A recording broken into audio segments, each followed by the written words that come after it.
Open the door. Open the door. Open the door.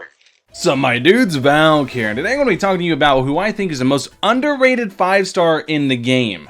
Basically, he's a character that's recently coming up in a lot of tier lists because a lot of people have realized, hey, he's pretty broken. And today I'm going to tell you exactly why, and why he's broken with a 4-star Lightcone. So if you guys haven't figured out who I'm talking about, it's Yanqing. And you can see this account might look a little different because I'm on the Jadeless account today showing you guys him off because he's so good, I don't even need to use my main account to show him off. My main account doesn't have him invested in. I have invested in him in this account. I'm going to show you all that today. I'm going to explain how his kit works and why exactly he is so damn broken. So let's go ahead, let's get into it. First off, his skills, you're going to notice his skills kind of have some good synergy. With his skill, you're going to want to use, well, the skills first. And whenever his skill activates, it's going to activate Soul Steel Sync. Now, Soul Steel Sync is a little stance that you can see when it's active by a little icon on the bottom left-hand corner of the screen. Right below his face, you'll see the icon light up when Soul Steel Sync is active. And once it's active, you get this giant paragraph of a passive. But when Soul Steel Sync is active, Yanqing is less likely to be attacked by enemies. His crit rate goes up by 17% at the current level I have it at. Crit damage increases by 19%. And after he attacks an enemy, there's a 53% fixed chance to perform a follow-up attack, dealing 32% of his attack as ice damage, which has a 65% base chance to freeze. The frozen target cannot take action and receives additional ice damage equal to 32% of his attack. It does a ton. And then he also gets traces that go towards it. When Yanqing attacks, deals additional ice damage equal to 30% of Yanqing's attack to enemies with ice weakness. All this is a lot. This is a ton. This is basically his whole kit is based around his Soul Steel Sync and keeping it active. So you're basically going to be using his skill every single turn. But then we get into his ultimate, which also plays with it. Increases Yanqing's crit rate by 60%. When Soul Steel Sync is active, increases Yanqing's crit damage by an extra 36%. This buff lasts for one turn. Afterwards, deals ice damage equal to 252% of Yanqing's attack to a single enemy. What does this mean? What does all this mean? It means he's a nuclear bomb. Whenever you pair that with other stuff, like I'm going to talk about now, the Lightcone synergy, he gets to be kind of crazy.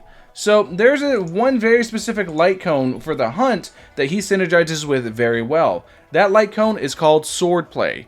Now with Swordplay, anytime he uses a skill on a single target, he's able to activate Swordplay's normally restrictive passive and stack it very quickly. A single skill use for him whenever he has Swordplay as the Lightcone ends up being 4 stacks of Swordplay, which adds up into a ton. I'm going to explain why in a second.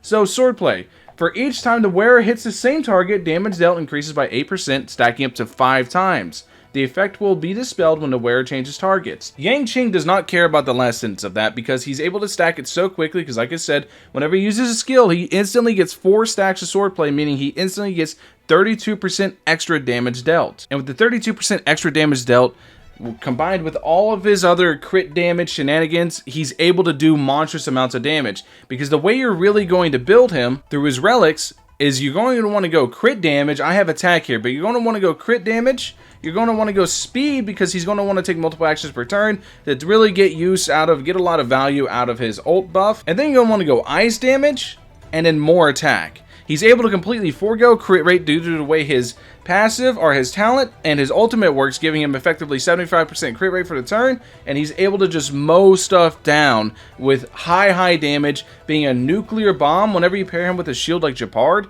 anytime we get any other shielders in the future, it's even more security, but whenever you pair him with a shield like Jeopard, he's just going to run through everything. And this is exactly why there's a lot of whales now using Yanqing to try to blast into higher tiers or higher floors of Memories of Chaos, because he is so damn good. At the beginning of the game, everybody kind of slept on him because he's the goofy kid type character. Sound familiar?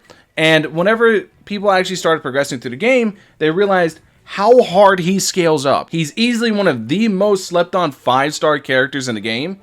And because of that, people are starting to realize exactly how much value he brings to the team simply by being able to just nuke everything in front of him. And then whenever you pair him with Ting Yong, who can battery his ultimate as well as give him even more attack because he scales so much off attack, he has so much back end multipliers, especially with Swordplay, giving him damage percent dealt, you are able to just do monstrous amounts of damage and just one-shot stuff. Now, I can't end the video without telling you guys the specific combo he actually does.